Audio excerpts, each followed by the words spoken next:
Imagine a world where Carthage won the Punic Wars.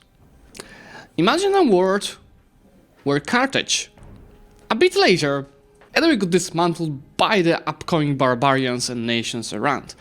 This is the world that FAVOURITE Mod is creating for us, and in 1444 we're welcomed by a completely different reality compared to EU4, with Kashubia being in Poland, Gaul still alive, Carthage being there but not too big, Roma barely alive, and Persia with its awesome satrapies mechanics. Well, today, from recommendation of Chewy that's convinced me to try out this mod, I know you guys love alt history mods, so do I. I'm gonna try playing as Kashubia, so one of the strongest Slavic nations, with the goal to get out of being tribal and uniting the region and uniting the Slavs. Let's get it started. We are starting with the event wrong to right. Many years ago, the Slavic people of the West lived in harmony with their neighbors, and all was well with the world.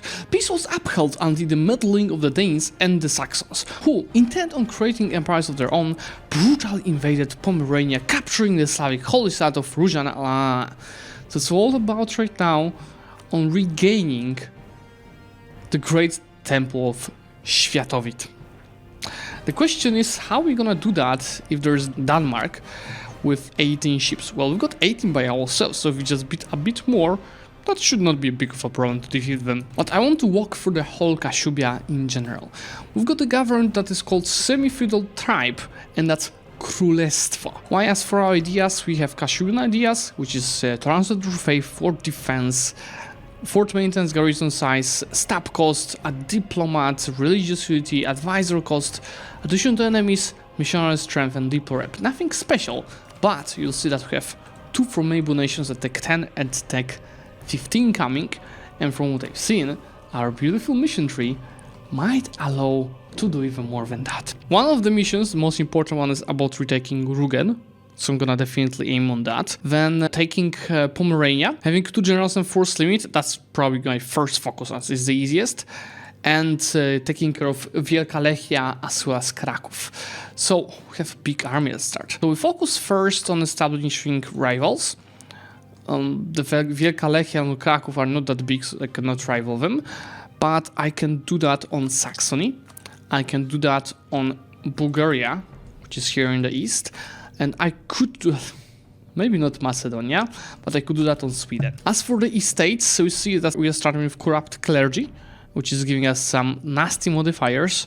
It looks like we could cancel it by just having a higher loyalty than influence of this estate, which won't be easy taking a look at their equilibrium. Development of temples definitely could help, 10 equilibrium, just 5 influence. Obviously the mod is also giving some unique privilege like increased divine tributes, which is giving some negative modifiers to tolerance, but the lower stab cost and higher tolerance to faith, or religious festives, which is helping us convert for the cost of tax, office of the faith, which is more missionaries, and I really like that, and forced social conformity for the cultural conversion cost. You know what, how about we try with selling titles? Should help. Sell titles and see we cannot cancel it. So maybe it's cancelable for a mission. It's right. So let's just instead keep oversight by the vault here, so high loyalty privileges, as well as development of the temples. So now the equilibrium is fairly high. Then from the boyars, we're gonna take the mill points, manpower, supremacy over the Królestwo, and I think that I'm gonna take the one that is giving us Cav cost and ELV army tradition. It might be useful to go for Cav, because Cav, as you see, is starting with 4 pips, while infantry just has 3. Also, this is 0.8, while this is 1 on total of damage. So that should also make the Cav a bit stronger in early game, so the reduced cost is gonna be helpful. Finally, from kupcy, which is also in Polish, traders, I could take the prestige, 1% loans, and we could encourage internal competition, which gives cost to promote mercantilism and production efficiency. Production efficiency, I think, might be useful, but you have other interesting stuff, like, for example, merchants of many ports, which is trade efficiency, and I'm gonna take it because I don't care about mercantilism. Then seize land to keep it on 5%, as we are kingdom, this should not be a huge of a problem to keep the autonomy at the good level. Fleet, usually, of course, I want to build it. Let's just go ahead and focus on getting, for now, 2 galleys, but let's make it 3. And in the future, we'll just simply need more ports, for which we'll be aiming. Then I will go for advisors. I'll go for the... Oh, looks like we have more advisors available for CAF compatibility, trade efficiency, as well as production. Production is not as good as tax, but who would care about the tax meta? We don't need so many forts. I'm gonna remove one in Quipeda, and we would need something here in the middle, but it's alright. Let's go ahead and get maybe a Grand Company, and then I'm gonna just slowly consolidate my regiments to save some manpower. And the game required us to have 2 generals. So how about we do this? Does it count as a general? Yes, it does. Ideally, should also get some allies, but since I think we have one of the easiest nations in the region, I think I'm gonna play it without any allies. We should also take a look around, because you see Macedonia in this scenario is pretty big, same as Persia with their special mechanics for satrapies, which I love. We've got Carthage that lost so many of the lands and its subjects. They still have some subjects, but it's not good. At least they are cores there, so it's easy to annex them later. Gauls are decent, same as Celtica, while Roma, they had better times. You might think that, oh, you are so big, it's so easy to expand with such a strong nation, because we've got 200 development.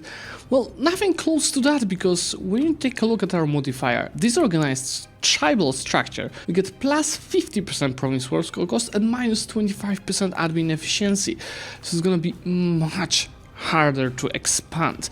We also do not have feudalism, so hopefully we get it by going west. Yes, you do see that we have a special region, which is obviously Slavic, giving us morale of armies by default.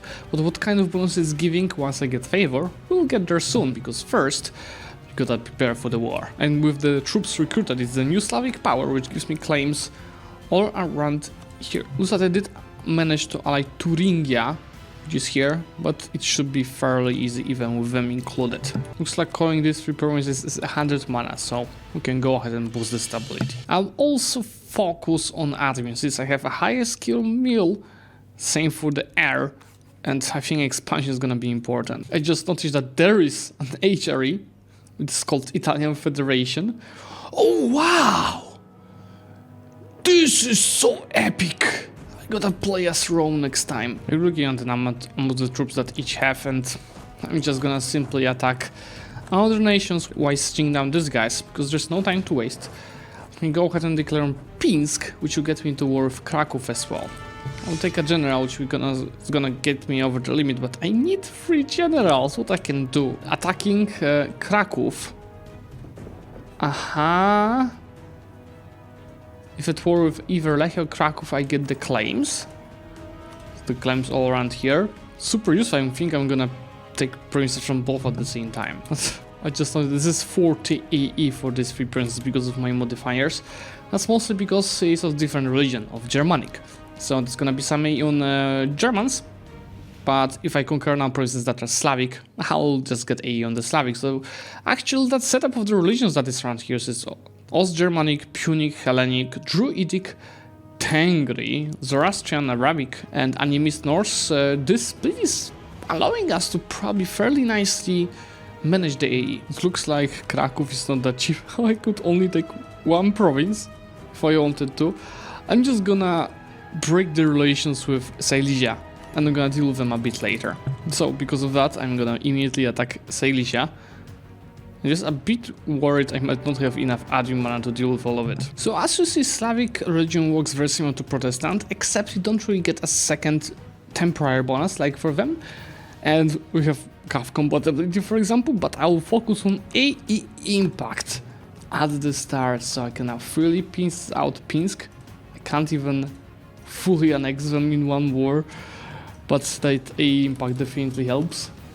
People might get mad soon at us, especially once we get this guy as well, which is also not unacceptable for one war. Actually interesting, but we could have tried getting Silesia diplomatically by allying them, so they could get an offer to become our subject. But that's what happens when I don't read the mission very closely. I just took a path to conquer it. This is indeed a weird timeline, but Renaissance was spawned in Carthage. But more importantly for us, Rugen got feudalism, so I think that's gonna be my main goal for the next conquest. Just after I finish Dreams of Wielka Lechia. So let's see how it goes, because I removed a lot of transport ships and replaced them with galleys. So I should have a fairly strong navy, but do they have any bonuses for the fight? Infantery compatibility, prestige from land battles, and I don't know about the religion, but Norse is getting naval force estimate and maintenance, so we should be alright. Even without any sedition, we just became a great power for now number 8, but we're gonna go quickly up, especially with all of the conquests that we are doing. And since Slavs don't like us much, I'm gonna focus now on getting to Rugen, but to get to Rugen, German part of Norway, by the way, I have to go for Saxony first, which is gonna be a huge war, gigantic war. Do the rebels and prepare for this. I love this event. Slavs come out of Heising Kashubia, and that's changing culture of Wolfgast to Polabian and religion to Slavic. So all I had to do is to occupy this province, and it's gonna be easier for us to take. Same for the other provinces that occupied, so probably it's scripted like this for all 3 provinces I have claims on. Let's see how our CAF will do in this battle here. That's a -1, so it's not tragic. But they seem to be trying to reinforce with everything. Do I have to get rid of the siege, or will I win without these troops? Yeah, I have to stop the siege. Let's go and reinforce this battle, especially that's a long way to get there.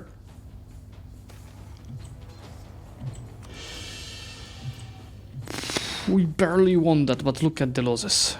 Not sure if it was worth it. Wait a second, what is it? Divine Blessing can be selected. Don't scare me with this button. I thought that's bankruptcy or something. Well, I'm not sure what we'll need now. I think I'm gonna focus on CAF compatibility. Looking at how many troops they are, I'm gonna go ahead and recruit a free company. While this stack of manpower troops, I'll consolidate half of it. Typical AI. Stacking 40k in one province. Even this kind of the mod cannot change it. Is it me or Numidia is defeating Carthage and together with Tripoli? Well, I think that's their subjects that are revolting. We are running out of our initial funds, you see. -16 balance and only 19 ducats left. It's alright, guys, we can handle. This is an important war, and probably with one of the biggest enemies we can face at this point is like North German Confederation. And the fact that they overstacking here so much is not helping. But let's see. Attacking with around 20k troops, which is the combat with, and slowly reinforcing more and slowly reinforcing more allows me to win this battle, but at what cost? Not that they broke them, it's all about catching the small stacks and thriving from the vibes. Yep, there it goes. With low altitude I can peason out and take some money on top of that. The E is quite big, so we don't care, because I'll immediately get into conquest of Rugen, as it's a very important point in our mission tree. On the navy, we've got a bit more of morale, and obviously much more of galleys, but they have 3 heavy ships. And let's see what's actually gonna play better here, but it looks like my galleys are winning. Yes, they are. But it's only because actually they combined their fleets. But how it is? These guys have 12 ships left, these guys have 23, so if they brought all of them, I would have no chance. Oh no. No, don't raid me. Worst part, I just noticed that these guys are also helping Norway. That's why this war is not so easy, I'm not winning this on the fleet, and I'm getting landed from all of the sides. But it's alright. I think we just have to focus on more steps. Like, for example, winning a small naval battle. No, I don't think I'm winning that. Yeah, should give up on fighting on the navy. But we got to Rugen. Mission accomplished. Now we just have to make sure to defend it once they siege down the fort here. I don't know how I'm gonna defeat this. Kurt Stombringer, 565, goal-oriented and a bold fighter. What the hell? Maybe I could try fighting these guys. I don't know, guys. I don't know. That's gonna be tough battle. I have a 4-3 leader, which is a decent one. But these guys are simply trolling us. How close are we to get this one province taken? And how close are we to separate piece these guys? So maybe just, I don't know, I have to try. And I can peace out in the meantime. Here in Krakow, I just have to take these two provinces separately. And then Krakow. You guys have to go north. I'll probably lose this battle, but simply doing damage to the northern guys should help to get them more exhausted and wipe peace out of the war. Yeah, just run.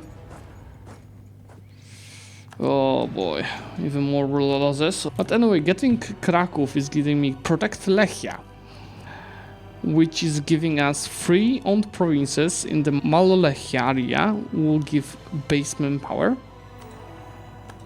And the next step is to conquer Lithuania, but for now I'm focusing on forming our lovely Severoslavia. Now since I go to Rugen, it is fine. I'm just gonna scorch Szczecin, hide my fleet.